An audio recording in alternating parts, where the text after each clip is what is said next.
right, guys. So we're gonna get going with. Ooh, there's some little bit of feedback from you. Get going with the first segment with the EBA breakdown. This is episode 9 of the breakdown, so we're getting into it a little bit here. Got quite a few of them going now. I've got with me Realist260 and the Truth JGW.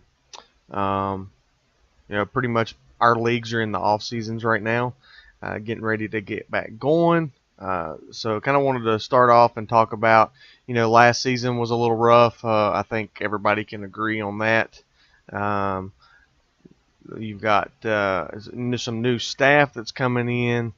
We got Texas James Smith's going to take over and run the league here.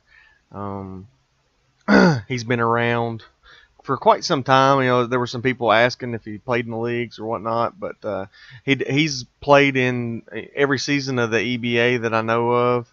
I know he played some back in the VBA.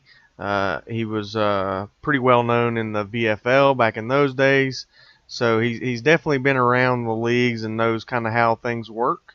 So that'll be a bonus, I think. So I'm going to kick it off to Truth if he wants to talk a little bit about James and how he came about to that decision. I know he was kind of trimmed with options, but Truth, you want to talk about that for a second? I ain't gonna lie, I did struggle a little bit to find a commissioner because most people either flat out don't want it, or if they did want to do it, they didn't want to half-ass it, and they just didn't think they had the time to really do it right.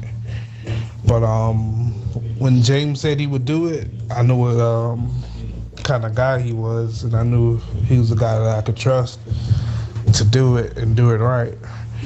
And so far, like what I'm seeing in the chat, he's real serious about it, and he's real serious about making a change and doing things right. So we should be in good hands moving forward. Yeah, I can definitely, there were a few guys that were good prospects, but we're worried about not having the time, and I would much rather somebody be able to tell us that up front than they get it and then mid-season they don't have the time to commit. Even though the commissioner's the least time commitment, in my opinion, you still don't want to have that worry or that that sort of concern hanging over the back of your back there, and it can definitely be a problem. Any thoughts on James there, Realist? I don't know if you know him or not. Or I've been at parties with James a few times because I know he's real cool with Mike, man. I hang out with Mike, man. So I think James is a pretty cool guy. I can't say how good of a job he's gonna do. We gotta hope for the best. I like to believe in him that he could do a good job. He seems like a real cool guy. That's all I can say. I've never had any problems with him at all. Yeah. And like you said, he's been with our community for a while. Yeah, he's one of those guys. He's kind of quiet in the community, but I think he's a guy that'll be helpful. I don't think people will have too hard of a time getting in touch with him. He's on quite a bit, which is always a bonus. That's not necessarily a deciding factor when it comes to commissioner, but that's always a bonus to have somebody that's largely available. And he's pretty level-headed. I mean, he can get some steamed over some Madden, but he seems to be pretty well level-headed over 2K. So I think that'll help out a lot.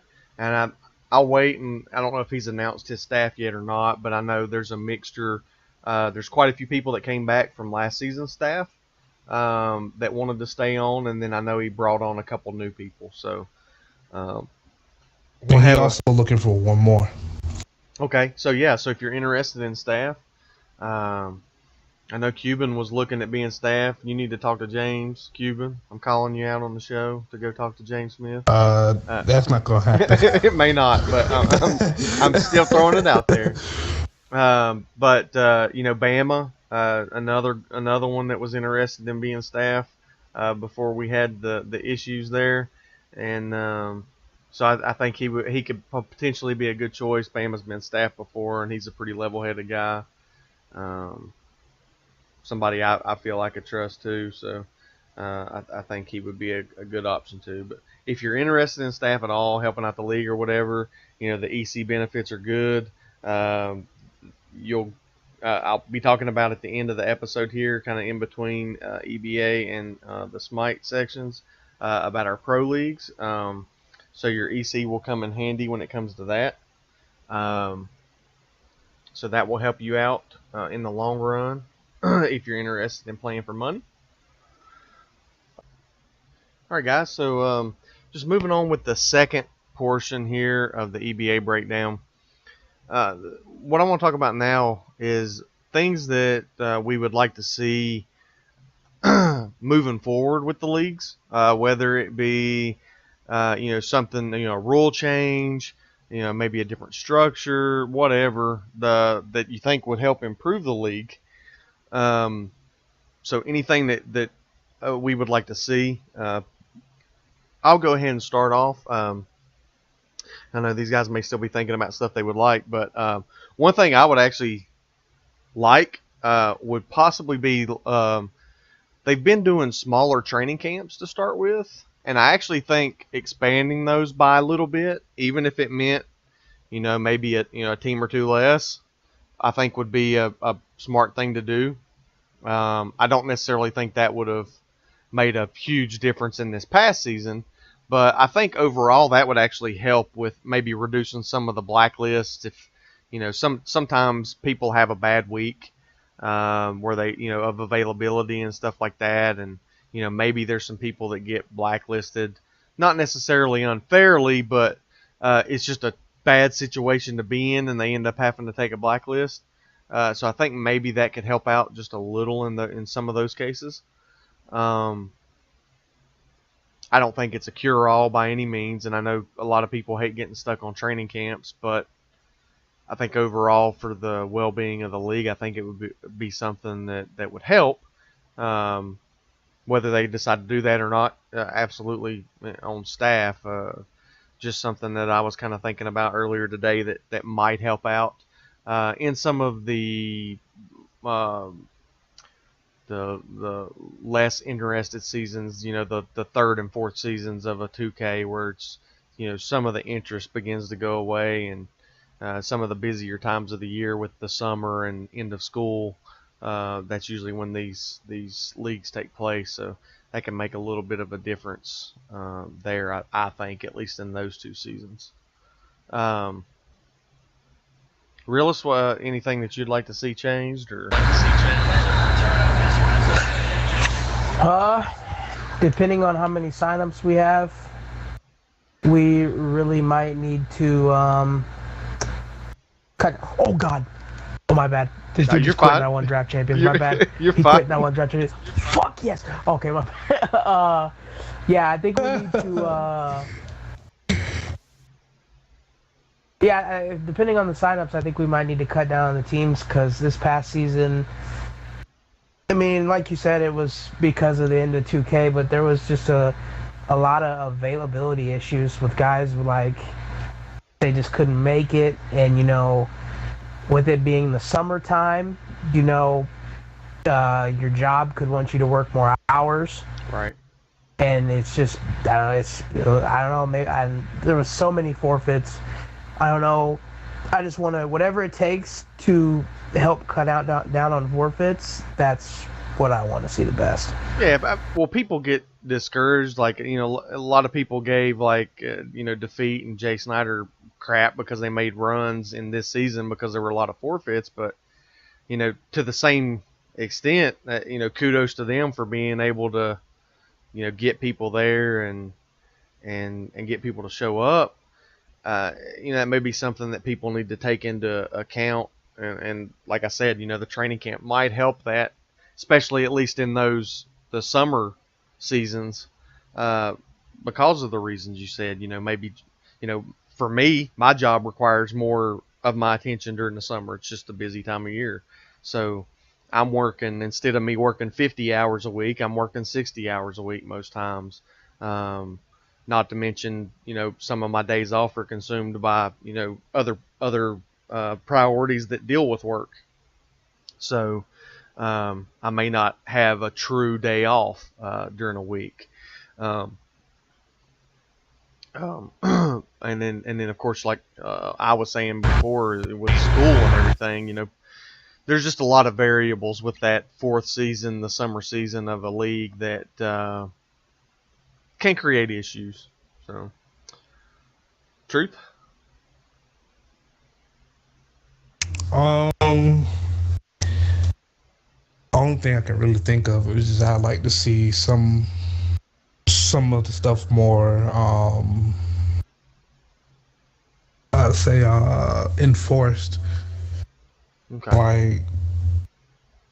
Like we had a lot of people that want to be staff just so they can have a voice in saying what goes on and what happened, but don't want to do any of the actual staff work, like Right. blacklist, call up, all that stuff. Right. And I'm just looking at it from staff point of view. I kind of want to see that more run a little bit better on that side. And as far as playing, I just kind of want to see some new owners step up, new people step up, because we definitely gonna need the help, Oh this yeah. upcoming season. Yeah, we'll need some new faces. And depending on signups, you know what I mean? Like we might have to cut down for real. So every owner is gonna be important, Yeah. Like every season so far, we had at least one owner not make it to the end, and I want to, have us not have that anymore. Yeah. Yeah. It's hard to. Seems like it's hard to make it through a season sometimes without at least having to replace one. There's always one. Even in the good Always one. season, there's always one. So, um, yeah, I can agree with a lot of that. We'll definitely need to see new faces. I would imagine. If we have to, I don't think we'll have to cut down on size on the first season, because the first season is always a hype season. There's usually more than enough signups and stuff like that. But staff will definitely have to pay attention to the numbers from season 1 to 2, and so on. After season 2, that third and fourth season, those are the real important ones, to where they need to keep in mind. Maybe just keep in mind that those seasons have variables outside of just video gaming that can affect people's ability to show up for games. So, all good points. Also, what was I gonna say? It just like this season, I really felt like some of the owners, like they were just like, if you were like 1 minute late, they were taking the forfeit. And that got really annoying, because like in the season where there was so much chaos and things weren't organized with every team, and it just sucked to see teams where it's like, hey man, the forfeit Right. thing's 20, we can get the guy there at 30, maybe 25, and they'll be like, well, we're not waiting that long, and they just take the forfeit. That just, and it goes back to forfeits. That just that stinks, man. All right. Well, I mean, it definitely does, because I've been in that situation where, I work, and I'm fortunate enough to be able to, if I were to get a text at like 9:55 and somebody was like, "Can you make the 10 o'clock game?" and I'd be like, "Well, we need time." I could probably be here in time before a forfeit were to be taken, which not everybody's fortunate enough to be able to do that, but. Like in those situations, especially given the circumstances of last season, I can see both sides of it. It's awful to actually have 5 and end up having to be on the losing end of a forfeit because of a couple of minutes, and likewise, it's also kind of crappy on the other team's situation to be sitting there waiting for 20 minutes only to take a forfeit. So. Yeah, I don't know. It seems like maybe there's a better solution. I can't really think of it. I don't necessarily have it. maybe that's something staff can think of, and maybe they can come up with a better solution to what we've got. But it's there so people aren't just hanging around having to wait on 2K forever. But at the same time, maybe there's a way to create some leeway or some sort of exception in there. I don't know. Yeah, because that 45-minute wait in the playoff was a big overreaction. Yeah, my God. That was a little crazy. I'm not gonna lie. But it is what it is. All right, so for this last segment here, I'm gonna talk about a couple of different things. I know ICE is working hard on getting the payouts for EBA, and then of course the ESL, which the segment for that's coming up next.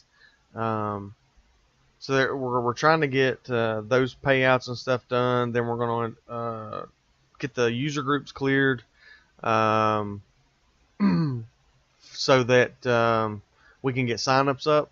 So I'll clear the signups user group and transfer all the blacklists so that all the people that are due to come off a blacklist will come off of it. Anybody in a season 2 will go down to a season 1 suspension. Or a 1-season suspension. So I transfer all those groups and get everything ready. So sign up should be up within the next week. I know it's still about 3 weeks to 2K, roughly. I think. Maybe. Yeah. Yeah. It's like 3 weeks to 2K and then like a month to NHL. So, those will be up shortly. We've got Madden just released on Tuesday, and we've got pro leagues that are coming.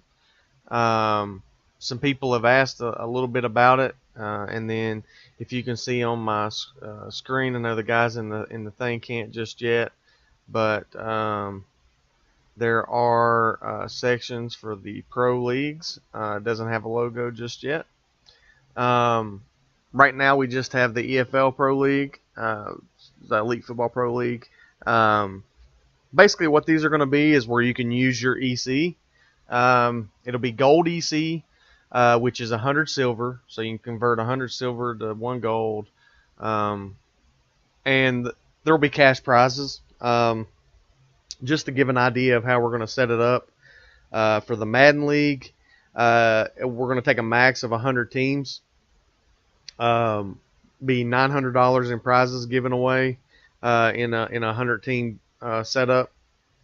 It would be 4 separate divisions of 25 teams. Each division's champion would get $100, and then the grand champion would get $500. Pretty cool little thing that we've talked about, and finally getting it here. For you guys, we'll have the same thing for EBA. We'll have the EBA Pro League. Little bit different setup with that because there's 5 people to a team. So it'll be set up a little bit differently than the Madden League, but not a ton. I'm cutting it off. I think the EBA cutoff was 50 teams, which would be 250 players at a minimum. I don't see us quite having that many, but I don't want to have to try to deal with more than 50 teams there, and then 100 with the Madden League. And then we'll also probably be rolling out a Smite one, and potentially hockey if there's interest. Any league that grows enough interest, we'll end up making a pro league for it. If we have a community that wants it, we'll bring it. So, you guys have any thoughts on Pro League? Truth, Realist, any?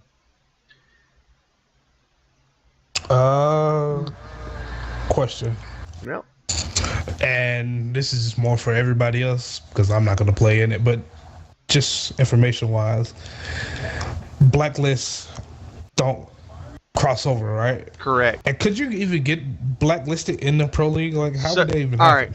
All right. So, basically, nothing will cross over between those leagues. So, if you get in trouble in the EBA, it's not going to affect you in the Pro League. You get in trouble in the Pro League, it's not going to affect you in the EBA. So, what can happen is if you're caught cheating in the pro league, or you're excessively breaking the rules, because the pro leagues will still follow the rules of our sim style leagues. So if you do get in trouble, like let's say you're just breaking a rule like every other game, we may have a talk and have to remove a specific player that continually does it or whatever. Or if you're cheating, it's going to end up in it'll be an indefinite ban from the pro league, and then we'll readdress it when the person, be 6 months minimum, which would be, or a few seasons minimum. I shouldn't say 6 months, because the pro league seasons will be much shorter. It'll probably get in double the amount of seasons or more than what an EBA or an EFL, if team play ever comes back.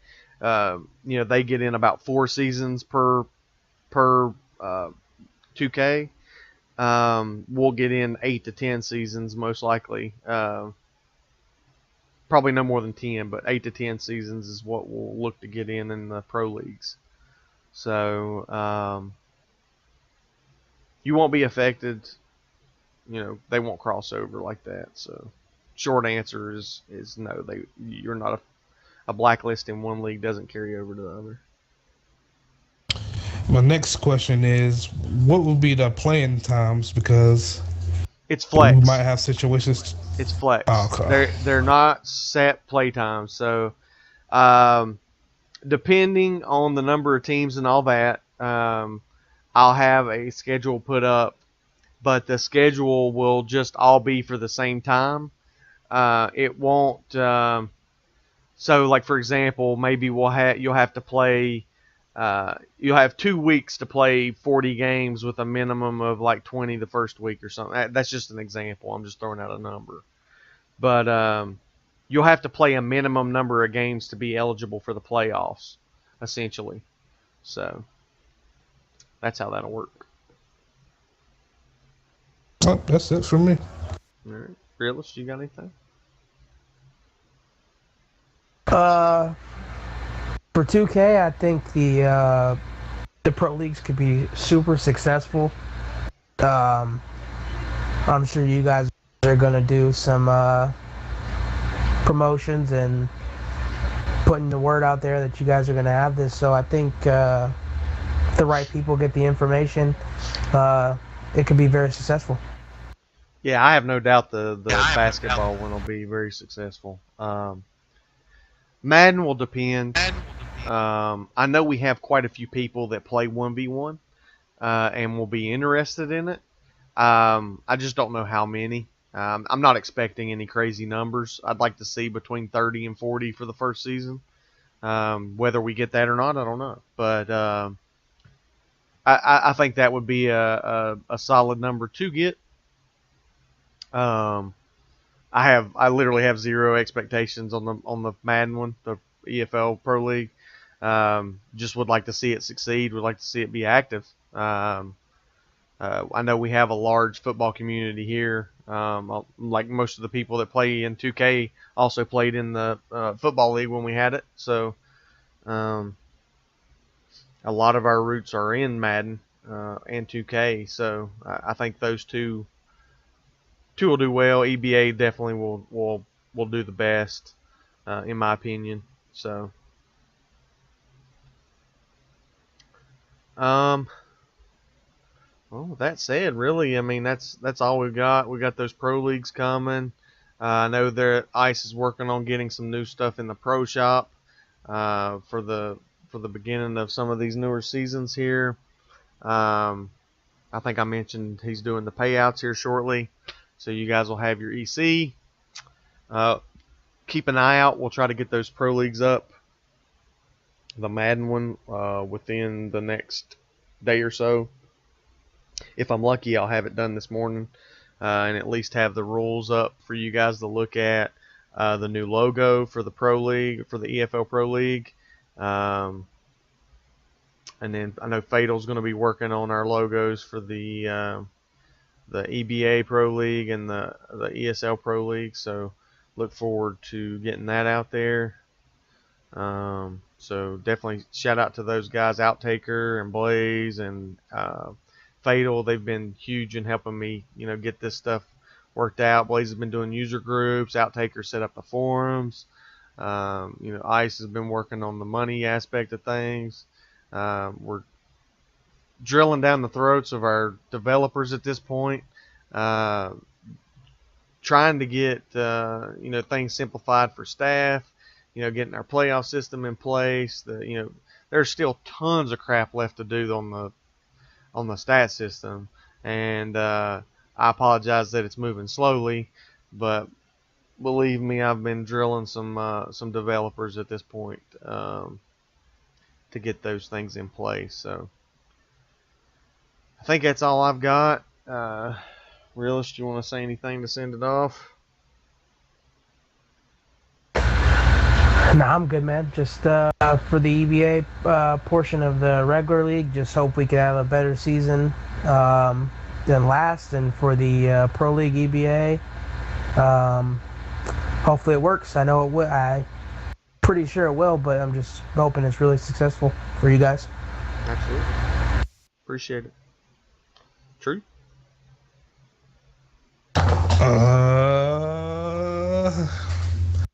All I got to say is, you bitch ass people that's gonna quit, just don't bother signing up. Other than that, I don't got nothing else to say. Just. All right. I appreciate you guys tuning in to the EBA portion of the breakdown, and if you have any questions, feel free to hit me up. All right, guys. So I didn't really get anybody that would show up for the ESL breakdown. They're in the off season, and a lot of those guys are from play competitively, so they're on playing competitive right now. But I just want to talk a little bit about the Smite League in case you guys weren't aware of it or didn't know anything about it, or give you a little bit of insight into it, or if you will. But the season just finished up, and Crow's team, which I cannot remember the team that they are, so I'm going to open it up here, just won the championship against my team, actually. I think they're Exodus, but I'm not 100. Yeah, Team Exodus won the championship. They beat my team, which was Team Vital. Got some really good guys on that team. I know the sign-ups are open right now, so if you're interested in signing up for the league, just head over to the Smite forums. You click on Smite, and then there will be a box over here on the side to sign up. So if you're interested in signing up, you can just click on it, and you'll be in there ready to go. I know that they're looking, or were looking, for one more owner. I don't know if that spot's still open or not, but it was. That was yesterday that Crow posted that they were looking for an owner. So if you're interested in owning a team, by all means. Right now, our clan, Elite Team Play Clan, is ranked 3rd in the world on Smite's clans. We've got 1,000 members, and we're still a little ways behind the 1st and 2nd people, but the word's out there. Smite's a more popular game than what a lot of people really realize. There's several people in our league that play in the Challenger Cup, and what that is it's it gives teams a chance to get into the Smite Pro League, or esports league, and if you actually, I think it's SPL, Smite Pro League. So if you win the Challenger Cup, you actually get a spot in the Smite Pro League in the fall season, which, if I'm not mistaken, is season 3. We're in season 2 right now. It's wrapping up. I think the finals are this weekend, actually. And then you've got the guys that just won the Challenger Cup, which I don't think anybody on our site ended up winning it, but I know they were in the last little bit of the, I don't know if it was semifinals, finals, quarterfinals, what, but they were up there playing for their spot in the Smite Pro League. I do know that because they had to reschedule the finals because of it. So there were people from both my team and Crow's team that were playing in that. So there's some good competition on the website. If you're trying to learn, a lot of these guys are really cool about getting with you and trying to help you learn. I know Joey V7 or Shadow Shockers, whatever people know him as. He's a very good ADC staff. My owner, both of those guys are really, really good at the game, but they're also really good at helping new guys learn. And they're not afraid to. They're not going to sit there and down you or bash you if you're having a bad game. They're going to help you out, try to show you ways you can change your build or ways you can play to kind of help the team out because it's definitely a team game. If you had 5 Joeys or 5 Crows on a team, you would absolutely crush because both of those guys are absolutely dominant in their own right. But it takes a whole team of 5 on Smite to work together and be good. So it's a true team play game. But yeah, there's the people like that. There's a lot of people in our league that are just really open to helping you learn. So don't hesitate to try to hit somebody up. I mean, I'll help you. I at least know a ton of really good builds for a lot of different gods. I'm a what do they call it? A jack of all trades, but a master of none. I can play a lot of gods really good. I do have a pretty ridiculous Odin build and a pretty ridiculous build for some mages and some hunters, but nothing super crazy. But those things come with time and people showing you some stuff. I can show you a few builds and you can kind of build on that to build your own, and I can kind of show you a couple different ways to play. And usually I have a spot or two open, and I usually play with Ice and a couple other of our friends. So sometimes we have 1 or 2 open spots. Hit me up. I'll be glad to get you in a party and we'll play. So as I said earlier, we may be doing some pro leagues with the Smite. To where they can use EC to enter for a chance at cash prizes. So it'll be a prize pool. Be basically like a season with a flex schedule, and you go out there, play games, make playoffs, and you win in the playoffs, you win money, real money. Be paid out via PayPal. We're doing that with Smite and basketball, and then we're definitely doing it with Madden. That'll be the first one because Madden just come out. So we'll get that one going here shortly. If you have any questions about any of the leagues, feel free to hit me up. I'll get you pointed in the right direction. If I can't answer it, I'll get you to the people that can. For those that know, I've already stepped back away from the EBA. Truth is pretty much holding that down. I don't have to do much with the ESL. Crow and his staff, that do a good job over there. As with any season, the first season of Smite and the last season of EBA didn't go without their hiccups and their bumps in the road, but Smite was its first season, so I expect it to grow on from that and get bigger, get better. Same with EBA. I expect it to grow coming into a new 2K. There's always more people that end up coming in wanting to play in a competitive league, and I expect it to get better also. So. Again, like I said, any questions, feel free, hit me up. I appreciate you guys tuning in to the breakdown, and hopefully we'll see you on the court or on the in the arena of Smite. So have a good one.